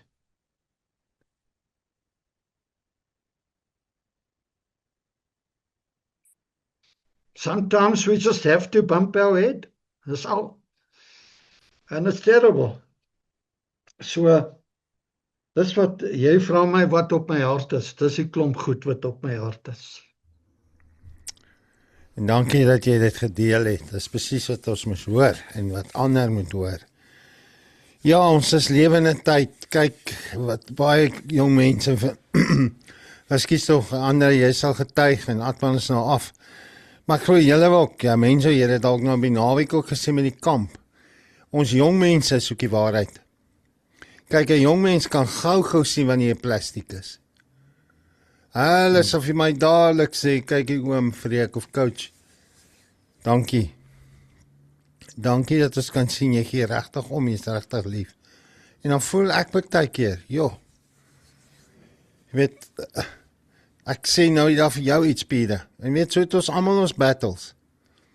En wil jou bemoedig wat jy vir my beteken, en dan net na dit, dan wil die vyand vir my kom preek en sê, het jy dit regtig bedoel? Want jy nie net 'n emosionele dingetjie geskep het nie. Het jy dit regtig bedoel? Jy vir my sê, is lief vir my, jy gee vir my om. Is dit regtig so? En die jong mense tel dit op, hulle sien dit onmiddellik. Hulle kan sien, hierdie ou, hy is hier vir sy eie gewin, hierdie ou is hier vir sy eie, this is a fake. This is not real. En, Johan, jy sien dit baie, veral in jou en Joan se beroep, en julle, wat julle doen, die fakeness in die besigheidswêreld. Wat mense sal bedoen, wat mense bereid is om te doen in die besigheidswêreld. Ek meen van, hoe weet ek, oor die jare van vrouens wat bereid was om hulle liggame te gee, net vir bevordering en 'n beter pos, en te flirt met die baas, of 'n verhouding met die baas, en dan raak daai vrou swanger, en dan word sy ook maar net uitgeskop. Onthou net een ding, voor jy nou gaan met ons praat, Johan, ek wil net noem, 'n vrou wat haar man gelos het vir jou, gaan jou ook los vir 'n ander man. 'n Man wat sy vrou gelos het vir 'n ander vrou, hy gaan jou ook los vir 'n ander vrou. Want dis nie God se wy nie. Mense kom sien, die dame bel my 'n hele paar jaar terug, ons gaan gekry, sy hof gebly. Iemand het al gesê, hulle moet vir my Nana kom sien vir huweliksberading. En hulle kom maar by ons huis aan, en het gesels, en het is opgewonde, die tweetjies. En ek vra toe net die vraag, nou, hoe lank is julle getroud? Toe die keel so begin skoon gemaak word, weet ek, hier's 'n ding. Nee, die saak staan nou so, hulle is nie getroud nie. Nou is my asem al weg, terwyl hulle dit sê, Die saak staan so, hy het 'n restaurant gehad, sy was 'n waitress en toe het hulle begin met 'n verhouding. Hy was toe getroud met kinders en toe die waitress het toe nou 'n manager geword in die restaurant en daar was 'n rede hoekom het sy manager geword, want sy nie baas. Hulle het daarvan gehou om laat in die aand in die kombuis kossies te maak en natuurlik wat daarmee saamkom. En hulle kom sien ons want hulle huwelik is op die rotse. Nie hulle verhouding nie, hulle huwelik, maar hulle is nie eens getroud gewees nie. Toe sê ek nee, wat, ons gaan mekaar se tyd mors, ek gaan my asem mors en jy moet teruggaan na jou vrou en kinders toe. Hulle wou nie dit hoor nie. Dis nie wat hulle wou hoor nie.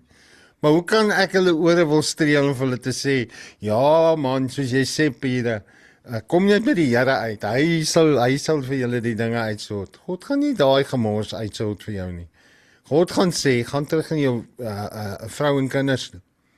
So dit daarso. Yes, Johan, jy sluit ons sommer af. Ja, goeiemôre ouens en al die luisteraars. Ja, André, toe jy praat, jy weet dat soveel, die Engelse woord is resonates in my spirit oor wat jy gesê het. Daar's soveel weerklank oor die beginsels waarop jy bly hou, maar ek dink dit is elke ene van ons vanmôre se boodskap om te sê, wat is die beginsels waarop jy hierdie spesifieke lewenswandel vorentoe vat? En ek wil begin deur dit te sê, dat ek dink ons praat vanoggend op hierdie platform nie met ongereddes nie. Hierdie woord gaan nie oor redding nie. Hierdie woord gaan oor goddelike man wees beginsels. En ek bid die Here se gees terwyl ons praat, want ek meen jy kan nie voorberei vir die gesprek nie. Ek wil sê dat ons praat vanmôre met elke man en elke vrou wat Jesus ken,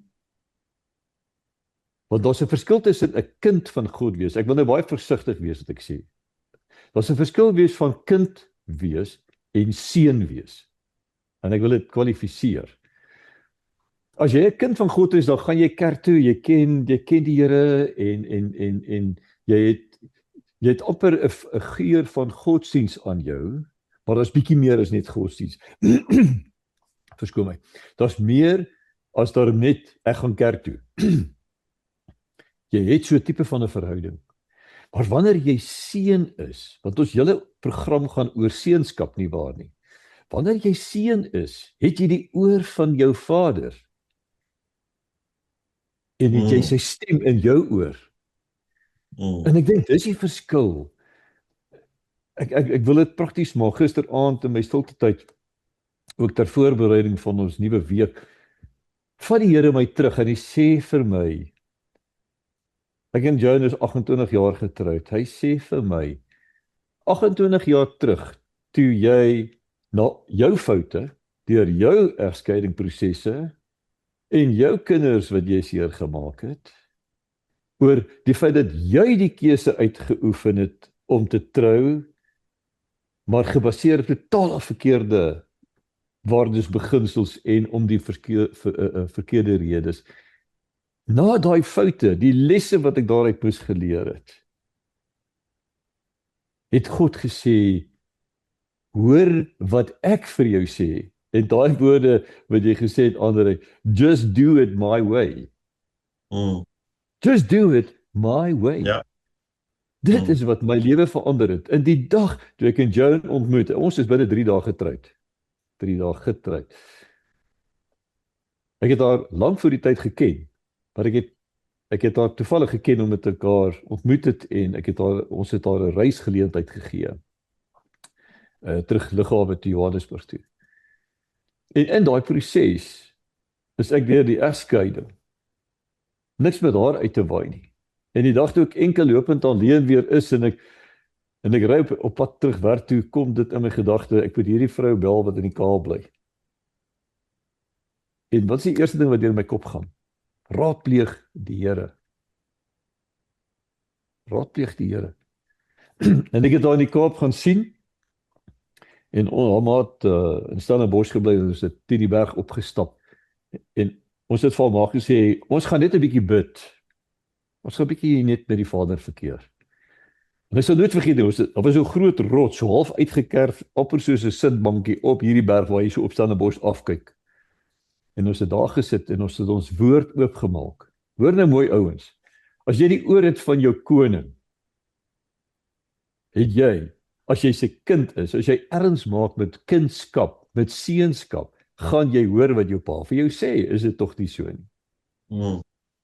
En ons roep die Here aan, ons sê, Vader, praat met ons, is hierdie ronde, wat ek meen, André, toe jy vertel van, hierdie man is oorlede, van jou vrou, op 2-jarige ouderdom, is daar seentjie, spaarloos.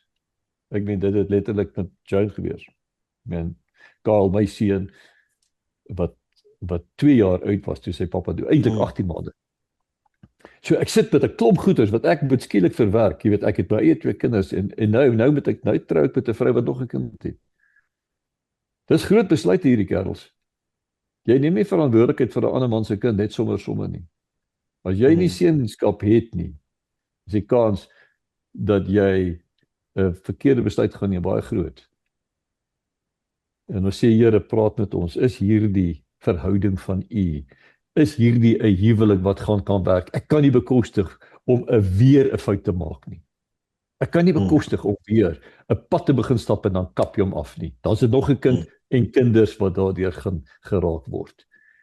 En weet, terwyl ons daar sit, sê Here, praat, en ons maak die woord oop. Waar maak ons oop? Rut en Boas. Ons sê, wow, dit kan, I mean, Lord, it's so straightforward. En daar sê ons, Here, asseblief, ek glo in 3 is die goddelike getal. Ek sê, ek soek 3 woorde, Here, ek soek 3 bevestigings. En dan gee hy vir ons die woord nie net oor Rut en Boas, maar oor Ester en Ahasveros in daai selfde uur en 'n half wat ons op daai berg sit, ouens. En die Here bevestig en hy sê, dis die weg, wandel daarop.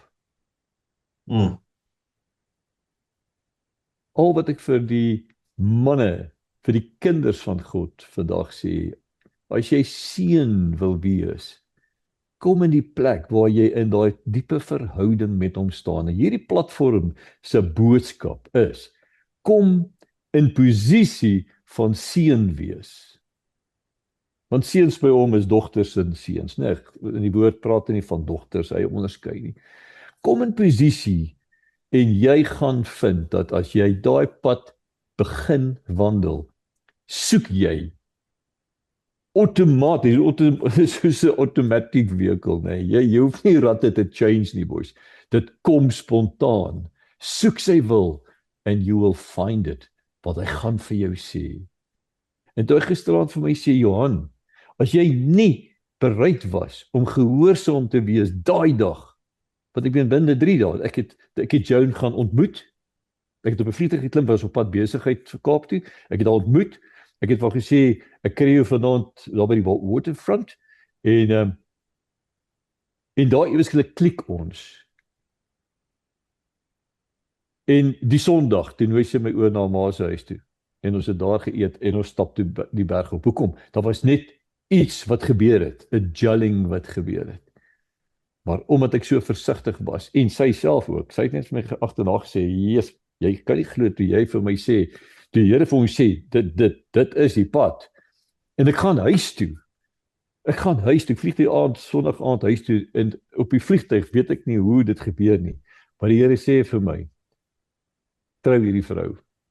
En sê vir haar, ons gaan trou. En dis waar die ding van, binne 3 dae is ons getroud. Dit was September 1997. Daai Desember is ons getroud. Die Here maak dat sy haar huis verkoop. Sy het 'n Hobie Cat gehad, wat daar in die yard gestaan het, vir omtrent 3, 4, 5 jaar. Nadat haar man oorlede is, het sy nooit alleen die Hobie gaan seil nie. Hy dink sy wiele was pap, en die ligte het nie gewerk nie. En ons sê, Here, as hierdie 'n finale toets is, dat ek en so maak die Here dat hy in daai periode van tyd gee, dat ek soveel Kaap toe gaan. Ek het nog nooit so baie in die Kaap gekom in 'n kwessie van 3 maande nie. He just organized it. in such a miraculous way. En wat gebeur? Haar huis verkoop binne 'n kwessie van woem, 'n paar dae wat ons die advertensie plaas.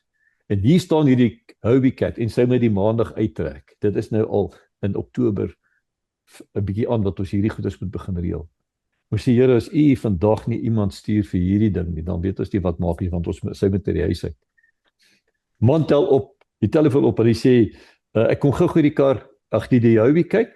Hy sê, ons sê vir hoorie so, maar hierdie ding se wiele is nie te lekker nie en die ligte en die goed. Hy sê vir my, ek het 'n spaarwiel wat ek saambring. As daai spaarwiel nie werk nie, then I won't be interested.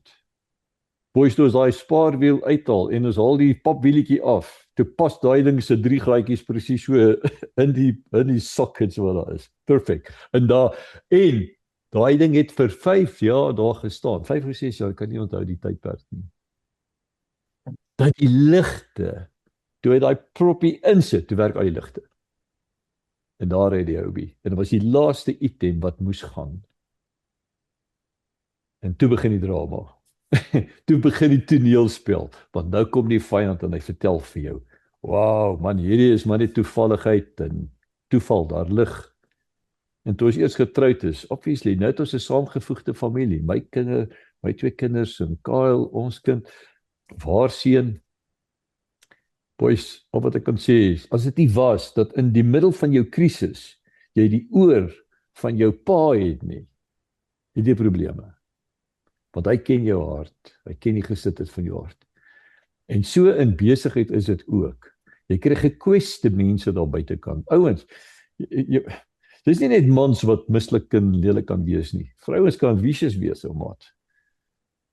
Vrouens kan jou lewe vir jou woes te mekaar maak. En baie keer in die werksplek kom daar situasies waar, jy weet, nou loop dinge by die huis nie lekker nie, en dan hierdie een wat nou saam met jou werk, sy oogies is vanmôre net blinker as jou vrou se wat by die huis was, en die smile is, jy weet, daai Colgate smile is net groter en mooier, en dan kom die vyand en hy sê vir jou, wow, my yo, man, look at this woman, this is an opportunity of a lifetime. Mense, jy het 'n paar waar goed gesê vanmôre. Ek wil so graag hê dat die jong manne, kinders van die Here, jong mans wat die Here ken, hoor mooi wat mense sê. Hoor mooi wat hy sê.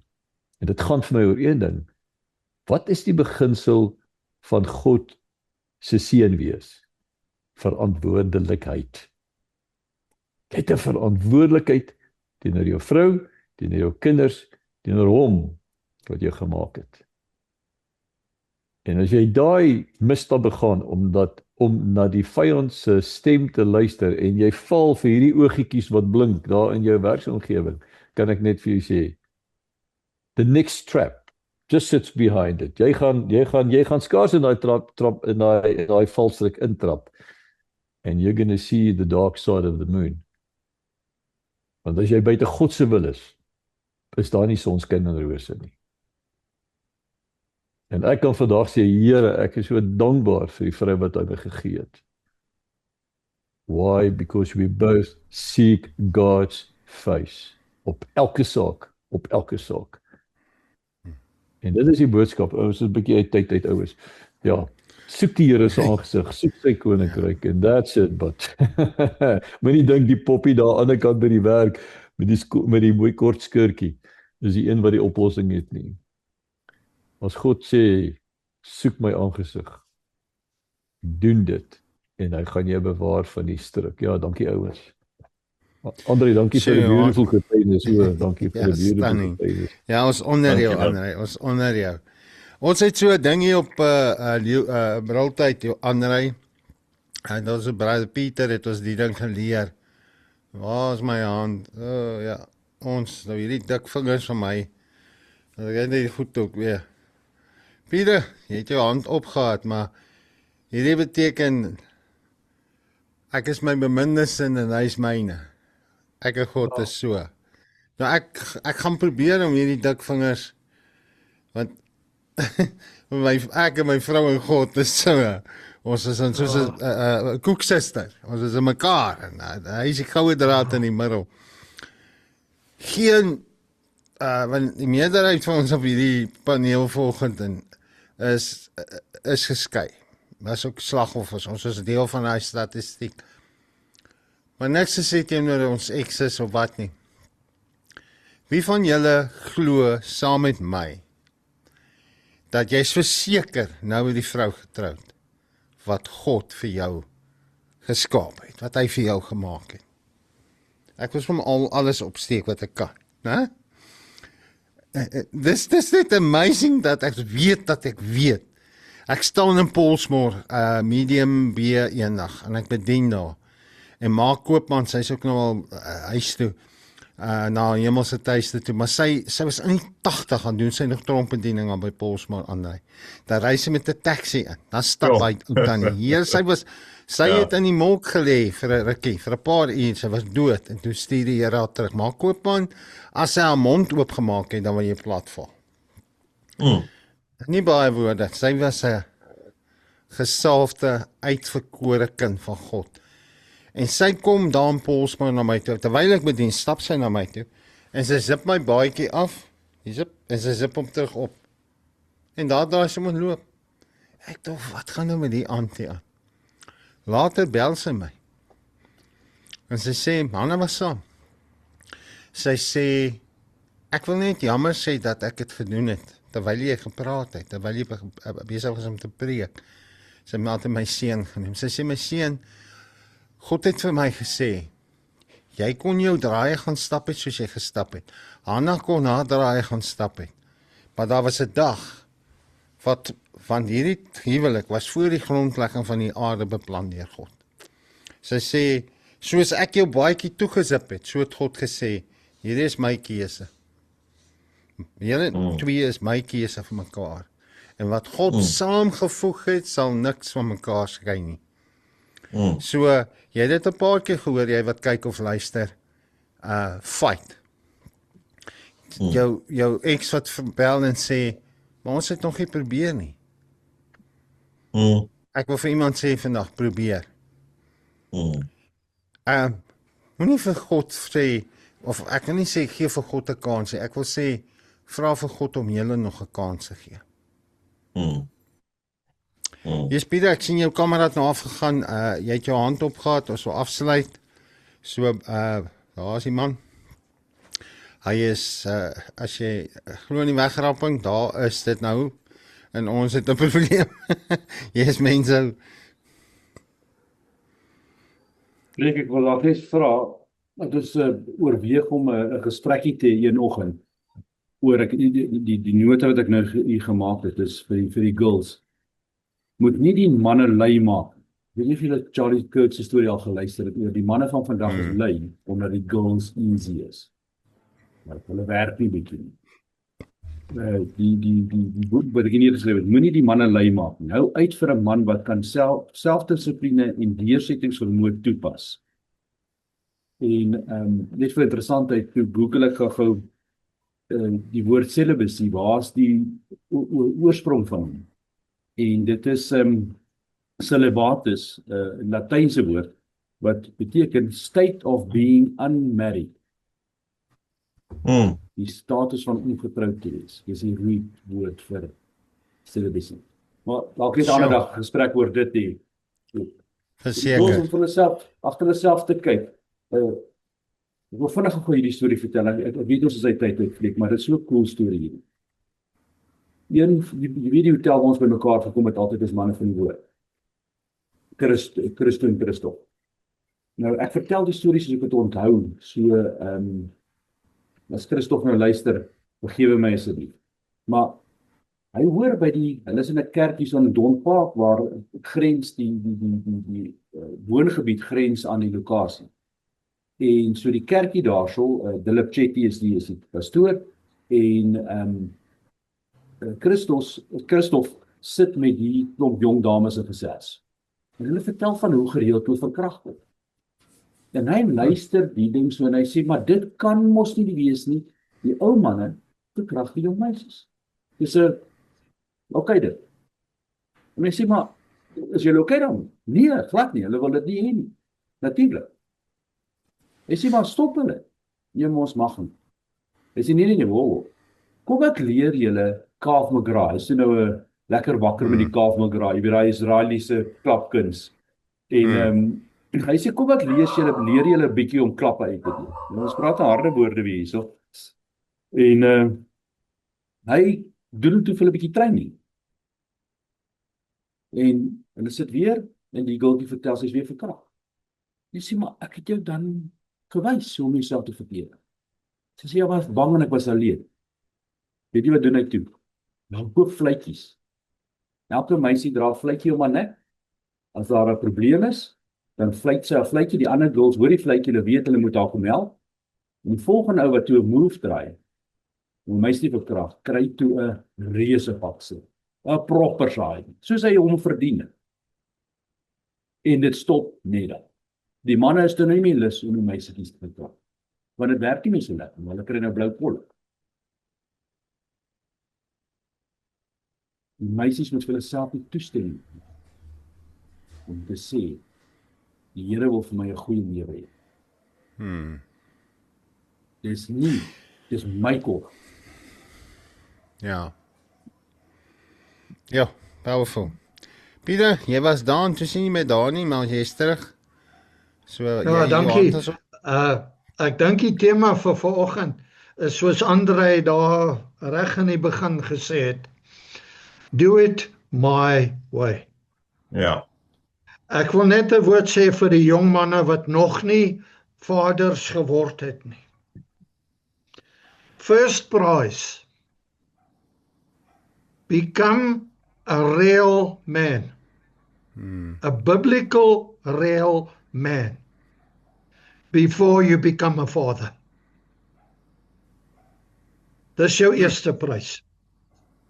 Dankie. Baie Kan ek 'n skrif daarmee sit? Kan ek 'n skrif daarmee sit vir Psalm 37.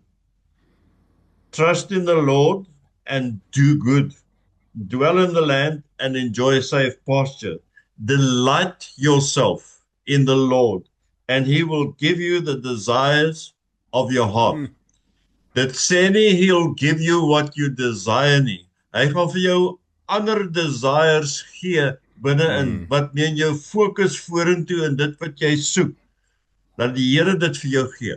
En dan stap jy by die verby waar jy moet verbystap en jy doen reg waar jy moet reg doen. Want delight yourself in the Lord and he will give you the desires of your heart. Laat dit ons motto wees hierdie week. Sure. Psalm 37 van vers 4. Ja, maar ek gaan lees sommer die hele Psalm 37, baie awesome Psalm. Baie dankie vir daai Andre, baie dankie. Jy weet, ons is 6 manne gewees nou vir 'n ruk en nou is ons 7 en julle weet 7 is God se getal. So hy het een van 7 se betekenis is ook God het 'n werk gedoen en ek glo hy gaan 'n werk doen. Hy het 'n werk reeds gedoen. Iemand wat nou kyk en luister. Volgende week as die Here wil, gaan ons kyk na die volgende punt op die The World Needs a Father van Cassie Carstens. Die derde videoetjie is Every Season Counts. Elke seisoen is belangrik. So kyk uit, maak seker jy deel hierdie potgooi met almal wat jy ken, veral met die manne, jong manne. Deel dit, stuur net 'n link uit. Kyk hierdie like it, share dit, los ons 'n comment wat as jy vra het, as jy wil hê ons moet oor iets praat, ons weet daar gaan negatiewe comments wees, maar dis fine. Deel wat op jou hart is. Is dit nie te aanvaarbaar as daar's gelukkig dit knoppie en 'n blokknoppie dan hoef ons nie meer mekaar se lewens te wees nie. Dit is net maar so. So baie dankie. Ek wil afsluit. Ek is in 'n gemeente daar in Kreeusdorp en ek het 'n uitroep van God vir 'n vrou. Soos jy Andre, jy weet Johan, alleen loop is nie al lekker nie. Ek kan nie so alleen wees nie, maar ek wou nie weer 'n fout maak nie. Ek wou nie weer deur daai trauma en 'n ding van 'n egskeiding gaan nie. En ou was versigtig. En ek het 'n woord gehad dat God gesê het hy gaan my vrou hy gaan vir my vrou teruggee. En dan dink jy dis jou ex. En ek ontmoet hierdie jong meisie in 'n gemeente waar ek was En sy sê vir my die volgende, sy is van kleins af wil sy in die tronke werk. En dit klink ons nou van die Here af. En ons het net 'n paar keer, ek het al saam met my op tronk ministry training gevat, Kairos. Sy sou 'n Kairos saam ons gaan doen het en ek lê nie middag so op my bed, lekker net 'n bietjie ontspan. Met alle respek gesê, asof die Heilige Gees die volgende woorde in my gees drop. You keep your distance, I'll keep my promise. En onmiddellik, ek dink, ja maar ken jy die woorde, dis 'n liedjie uit. Nou die song Don't Cry for Me Argentina, het soortgelyk die woorde in die song. So wat ek toe ervaar is, you keep your distance, I'll keep my promise. Dadelik weet ek, God sê vir my, hierdie is nie van my af nie. Ek bel haar onmiddellik, ek sê vir haar, luister, ons kan pelle wees, kan saam geestelike boetie en sussie wees, maar hierdie verhouding verder is nie van God af nie. En onmiddellik sê sy ook, dit is so, sy aanvaar dit. Die volgende dag stap ek by 'n pel vir my besigheid in, en hier kom hierdie klein meisie, dametjie ingestap, in die mooiste boutjies. Ek gaan nie vir julle lieg nie. Kom ingestap met haar kort swart haartjies, maar met sy's vinnig, sy stap en sy is al etenstyd en sy kom help gou daar, want sy het vir hulle 'n website gebou. En toe ek hoor sy bou websites, toe hardloop ek agterna, en ek toe sy gaan, en ek vra vir sal sy my help om 'n website te bou vir die ministry. Nou 4 kinders en baie jare moes ek dan nou myself die website bou. Maar kom ek vir julle sê, you keep your distance, I'll keep my promise. God se promise, God se keuse was ver bo wat ek kom bid te vra voor. Hierdie eyster van my hier onder, wat hier onder is my beste pel. Toe ek kanker gehad het, was my beste support. Sy was werklik waar God in die vlees vir my. 'n steunpilaar, my grootste supporter, wat in my glo, en God se keuse. God se keuse. You keep your distance, and God will keep his promise. Right, en soos ons gehoor het vanoggend, doen net wat ek vir jou sê om te doen. So, kom ons bid gou saam. André, kan ek vir vra vir ons af te sluit asseblief, en dan gaan ons baie sê. Thank you Lord for this morning. Dankie vir die gesels. Dankie vir almal wat luister. Dankie vir almal wat nou in situasie is wat hulle op die naam kan roep.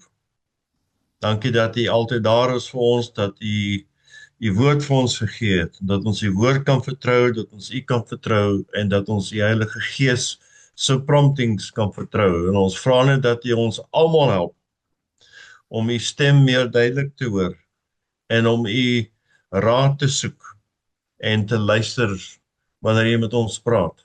Dankie dat ons weet dat U vir ons deure oopmaak, en dat as ons toevlug by U soek, dan gee U vir ons die nuwe ambisies van ons hart, en U lei ons in 'n rigting in, wat U rigting is, wat die regte pad is. Ons vra seën vir elke persoon wat luister.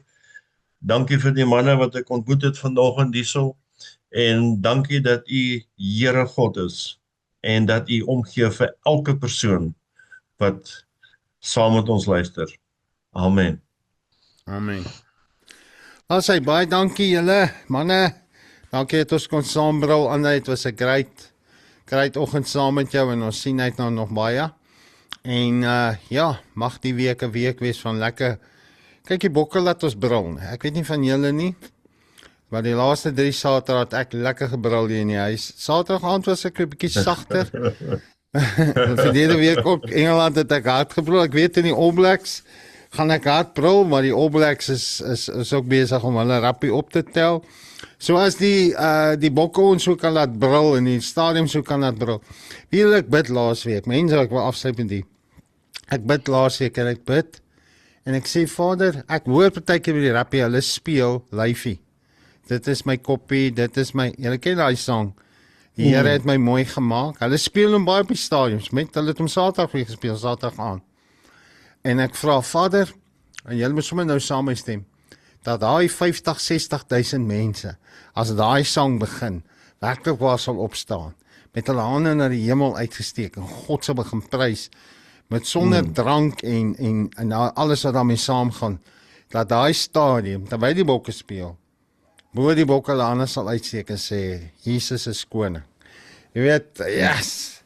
So mag daai song nie net 'n lekker beat hê nie, mag hy song vrug dra. So baie dankie julle, baie dankie dat jy ingeskakel het, gekyk het, asseblief like en share en subscribe op die kanaal en deel dit met almal, as jy op die radio luister. Vertel van die mense, hulle moet luister na Briltyd op Heartbeat FM of op my podcast, op YouTube, op Basak Uitsaai Netwerk se YouTube channel of op die Facebook blad. Daar gaan julle vir ons kan sien en maandag aan 6:00 dan is dit beskikbaar en dan donderdag aan 6:00 sal Transformation Table, ons Engelse podcast, met 'n paar nuwe gesigte, ander gesigte by, paar jong manne en 'n paar gryser manne, maar 'n lekker tyd wat ons ook net om die tafel sit en praat oor God se besigheid in die mooi, lekker Britse taal. So dit is nogals 'n belewenis, want party van ons sukkel maar met die taal. Een van die manne sê nou die dag aan, hy sukkel, hy is besig om te praat en hy sê, nee, die Engels is nou besig om my multsteek te gee. So dit was nogals 'n classic. So baie dankie. Mag julle 'n awesome week hê en die Here seën julle en mag dit met jou goed gaan en ja. Onthou, ek en God is een. So prys die Here, mooi bly.